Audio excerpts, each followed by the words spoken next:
Welcome back to the channel. We're going to be talking about Insta360 X4 and some best tips and best settings to use. And this is just for beginners, just like myself. I'm a beginner. I just started using this 360 camera. This is my first 360 camera. And I was a little hesitant because I heard it can be a little difficult to use, but that's not the case at all. It's very easy to use. I'm going to show you here in a sec. Also, something else to know, you may have heard about Insta360, is that if you put it on a selfie stick and you're using it to film yourself, somehow it uses its recording magic to make sure this selfie stick is invisible. So if you're holding it out, it won't see this in the footage, which is great.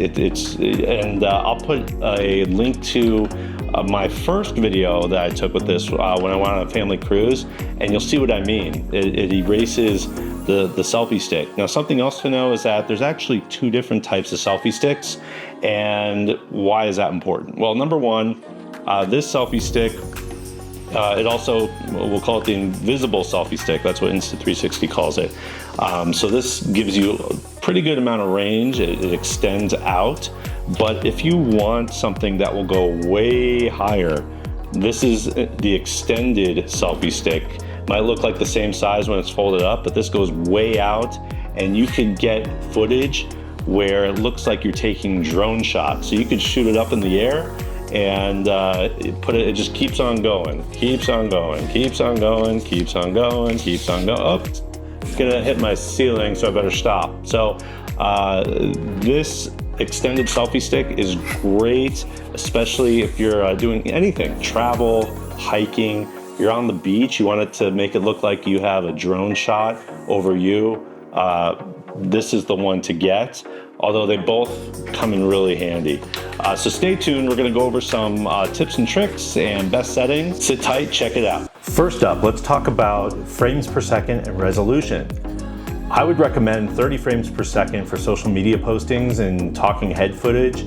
But for everything else, if you want more of a cinematic look, you're going to want to use the 24 frames per second mode. At least that's in the United States. I think pretty much everywhere else, except for a couple of countries here and there, instead of 24, it's 25 frames per second. So you might just want to pop that into Google real quick and ask if your country uses 24 or 25 frames per second. And then next, 8K will give you the highest resolution, although the 5.7 option is also really good, 5.7K. If you are in a low light situation, you're going to want to use the 5.7K, which will get you a much better low light performance. Now, what's also nice is that you may think that you're in a low light situation, but maybe not. And rather than questioning yourself whether you're in a too low of a light situation or not, the camera will actually tell you. If it's too low light, the Insta360 X4 will notify you, and then you can just switch to 5.7 from 8K. If you're going to slow your video down, maybe you have some action shots, you want that slow-mo, smooth-looking action video, what you want to do is go to your resolution by you want to push right here on 5.7K or 8K, whatever it says. Change it to 5.7K, and then change your frame rate to 60 or 50, and if you're in one of those countries that use 25 frames per second, which is, I think, most of the world. Once you choose 60 frames per second, you're good to go. And just swipe back down and hit this circle button, which is your record button. Now, if you want to get even slower footage, more slow-mo and smooth video, instead of 5.7, choose 4K, and this allows you to bump your frame rate up to 100. The higher the frame rate, the more slow-mo you could go and the more smoother slow-mo video you could get. And then swipe back down and hit your record button to go. Now let's talk about picture profiles. If you swipe from the right to the left, you'll see here, if you push standard, you could have a standard picture profile, a vivid picture profile, or a flat. Now you want to choose standard for most cases. Choose vivid if that's your preference. You'll see the picture is more vivid. And you won't really be doing any editing. If you're not going to do any editing, like color grading, anything with colors, you could choose vivid. That's fine, no problem. But if you'll be color grading, you know what you're doing pretty much. If you're color grading, you're not a beginner, and then you already know to choose the flat profile. That's going to give you the most versatility when you do your color grading. Now, if we go back to this screen, you'll see EV right here. It's been recommended to choose negative 0.3. It starts off at 0, that's neutral, but if you go negative 0.3, it will make your picture just so slightly darker, and the purpose of that is to retain all the information and detail and the highlights later on when you're editing. It'll just give you a better picture overall when you're done with not just shooting your photos or your video, but when you're done editing, and the final product will have a lot more detail in those highlights. Now, there's many extra settings to go through. So if you're right here, this is the main screen. You swipe down, you'll see all these different buttons here, all these different settings. First, let's talk about lens guards. That's right here.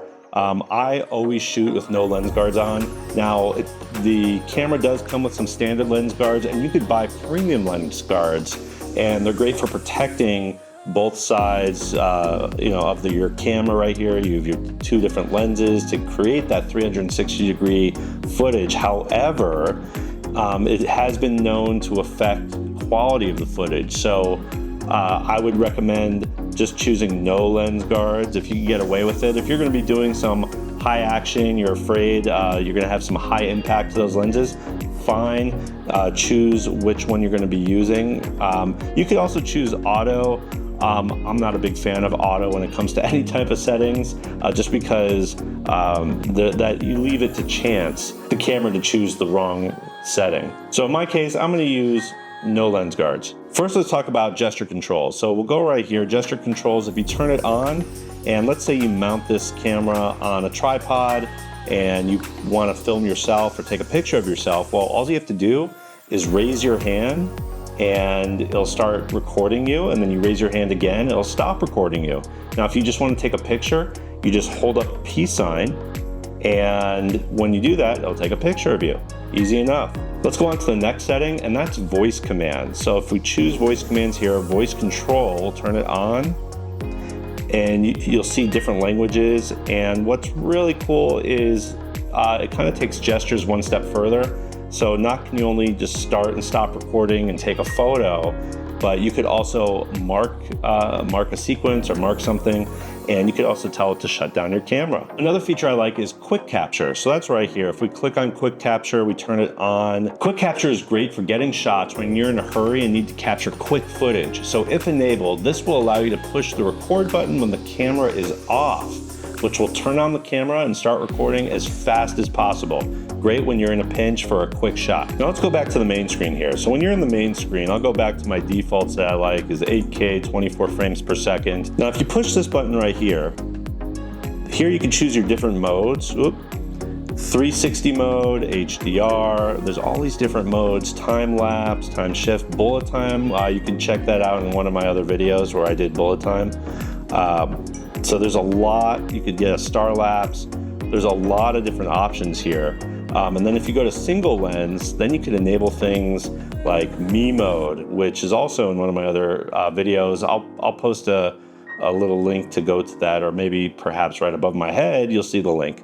But let's go back to 360 and just go to plain old video mode. This is 360 video mode. And you'll notice right here, there's three different types of modes here when you're in 360 mode. So first is mega. And so what are these three different modes? What do they do? So mega mode, that's for the widest field of view. Insta360 describes this mode as being great for urban photography.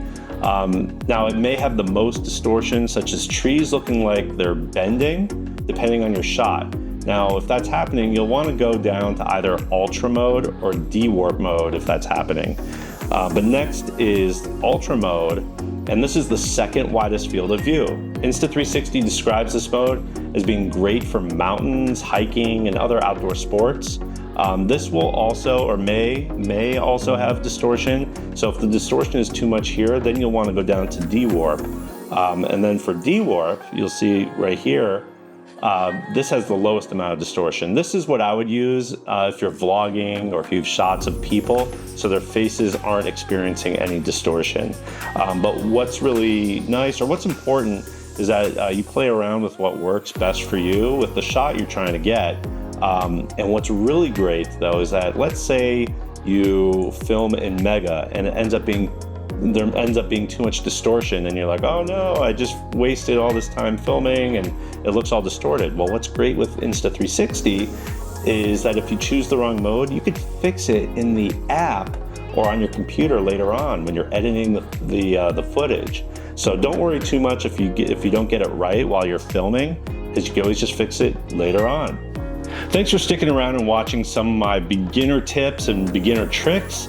If you have any questions, comment below. Happy to answer any questions, and thanks for watching.